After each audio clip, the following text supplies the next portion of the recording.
gapura de duwa nga negosyo iti Lawaga City nga agpatak der Idol Joan kabaliktad namet dagitay peddlers and ambulant vendors iti Lawaga City. Ngamin kumpara iti napalpalabas nga iti tawen 2024 bimaba iti bilang dagiti nakaala iti business permit nang iti agdama mandarimang pa lang iti panag-require dagiti do mga peddlers iti syudad iti Lawaga. Malagit iti napalabas nga tawen Idol Joan no malagit mo napasarding iti panagipaay iti permit dagiti peddlers gaputi nakina ato dagiti napanagrana nga napanagala iti opisina ti City Hall. Yung madlawan iti BPLO nga nabagawang amang iti porsyento dagiti nangalan iti business permit na madlawan Idol Joan kada iti kalusada han unin makapagplastar iti ambulance vendors gabuta istrikto dagiti traffic enforcers kada iti parking space nga dapat saan nga maakomodaran dagiti ambulance vendors iti syudad Tilawag. Iti agdama pa iti kompletong data dumanong porsyento Idol Joan iti nagbabaan na gabutan going pa lang iti panagrenew iti permit dagiti duma nga dan iti negosyo dakkelman university iti syudad Tilawag. Ngem iti agdama ket amonte ito no anay daduma pa nga gapuna gapukad nga ta timmadon dagiti establishmento nga disente iti lokasyon na wenno other gabulang iti factors gapute iti kalabes ket marigatan dagitoy awan po iti pagplastaran da nga aglako-lako iti sentro iti syudad iti Tilawag. Iti napan nga lawas na Idol Joan at dapat iti nakapresto iti Pakuruman iti syudad iti Tilawag. Bueno iti Pakuruman iti syudad iti Tilawag nga sila iti Save More nga dagitoy ket bimasitan gabuta ay may parit iti agparking ijay dadani kabiling nga signage sa no parking Idol Joan.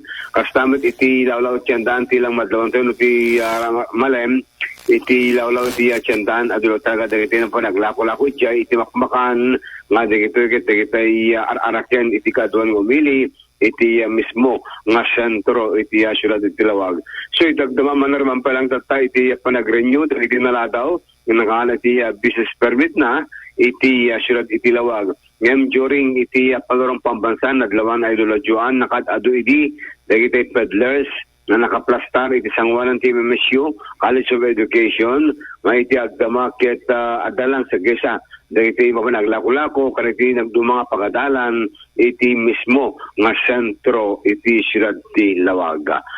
Idol Dennis Alipio, Tatak, Aramen. IFM News. IFM News. Lokal. Thank you, Idol Dennis. Kadeta Damag.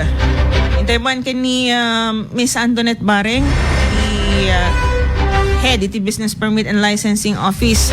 No, anang ti makaiga po. Kumusta ti sitwasyon da itata? Agundaway, dagiti peddlers, no ambulant vendor. Dengan tayong oras dati panagsarita na. Adu met latang compared last year kasla adu ibi last year pinaka-registered di peddlers ta kadigitoy kaste nga bulan idi ti June ini-stock ni ta adu da unay ibi last year and then itata anpay nga na basipay lang timbay nga nag-register ka dagiti peddlers ano dati rason daw okay.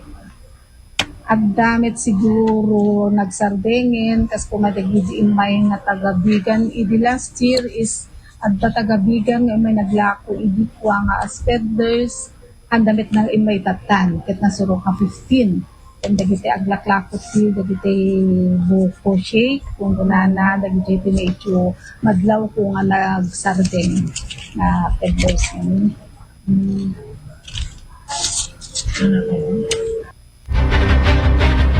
Ti paset ti panagsarita ni Miss Antoinette Bareng. Mani po di Business Permit and Licensing Office.